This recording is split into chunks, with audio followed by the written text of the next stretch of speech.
So welcome to the first episode. This is the Black Firm. I'm the host, Kai. And this isn't a typical black man with a podcast, the podcast mic. And I know that typically a lot of brothers tend to go off the deep end and start bashing women or whatever might happen. But this is not that, I can assure you. My whole campaign, my whole setup, my entire energy is centered around black people and delivering news in a way that matters to black people. I feel like, every news channel has its own, so to speak, audience. CNN got the liberals that voted for Obama. Fox got the racist whites that voted for Trump. So I think that it's, kind of unfair that black people don't have a news channel.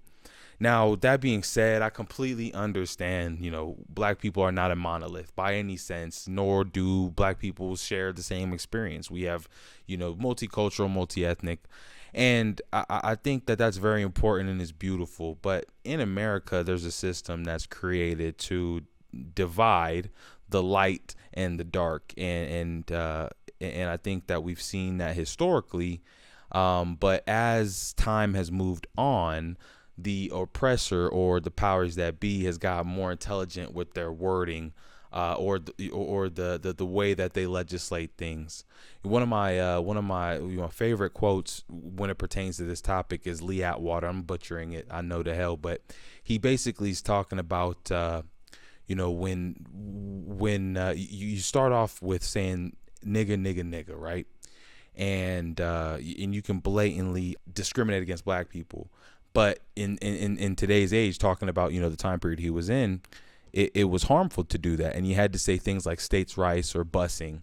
And we can just see as we've progressed that language evolve as well. But ultimately, we have the same exact result, the same amount of enslaved people, so to speak, before 1863 is, I mean, not too far off for the amount of people in legal slavery or in the prison system today. So it was very efficient at doing exactly, what it was set up to do since the country's inception.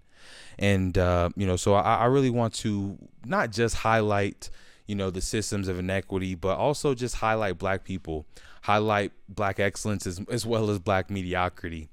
I really want to center this around kind of the political arena. I think that the black vote is it's so important. We see that, of the amount of money that's spent from both sides of the aisle trying to accost the black vote. But we voted what, 90% the same, 92% or the same or something like that for Biden.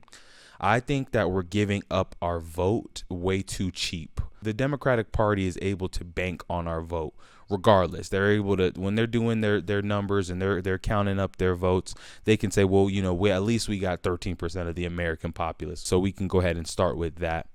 And I feel like, the Democratic strategy has been to overpromise and underdeliver. And now, when I say that, I want to make sure that I'm being very clear that, I definitely share the Malcolm X rhetoric of the wolf and the fox analogy that he gave. I'm not saying that one party is better than the other. I'm just saying that we're giving up our vote way too cheap to the Democratic Party. Now, the Republican Party is outright racist and is outright, is led by a white supremacist.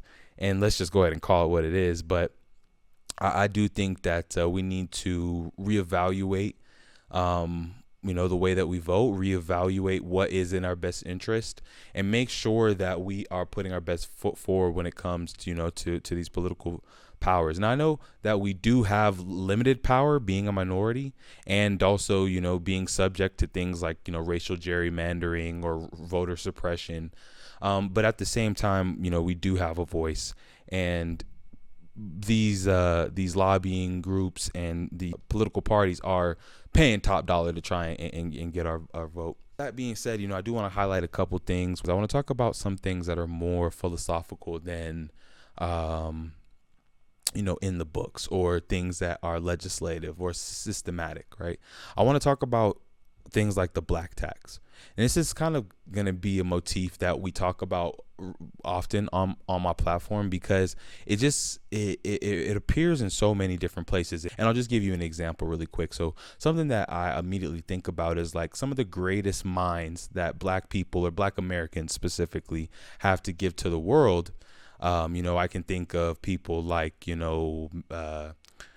Fred Hampton or Malcolm X or Martin Luther King. Or the point is, all of these people, and as brilliant as they are or were, imagine what they would have been able to accomplish had they not have had to fight racism.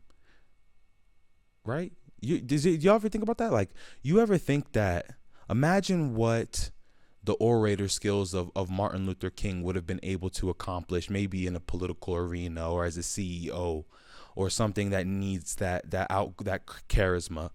What would he have been able to accomplish if he didn't have to have that black tax of, well, instead of being able to divert that energy into X, I have to divert it into fighting for my freedoms, which are God-given, according to the Declaration of Independence.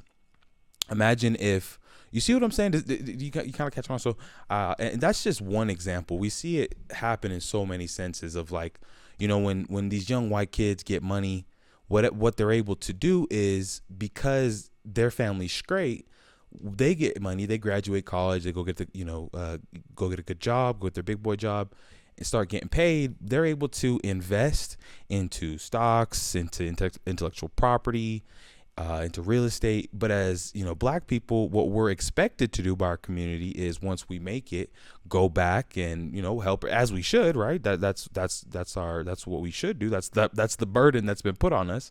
But we have to go back and help out X, Y, and Z, and pay these bills and help these people out and help put the next person on.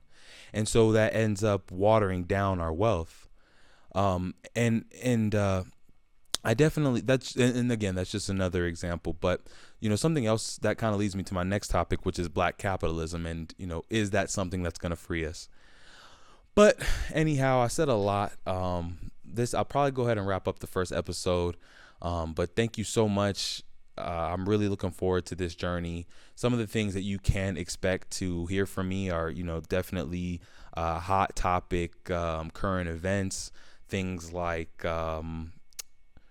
let's see, in the political arena, I'm going to be covering the candidates, the DNC and the RNC, some of those people, who they are. Something else, a series that I want to work on is these different lobbying groups. We got to look at AIPAC, NORML, these different PACs that are buying legislation, because in America, I mean, let's be real, it's not democracy, it's legislation for sale.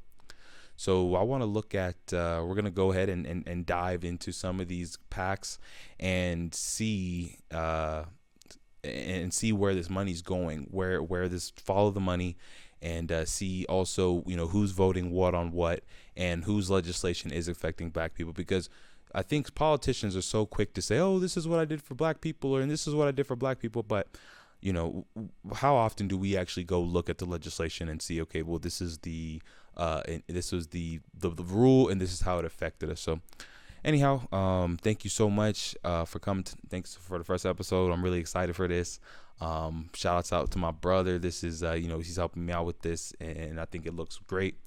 Anyhow, I'm going to do my best to post once a week.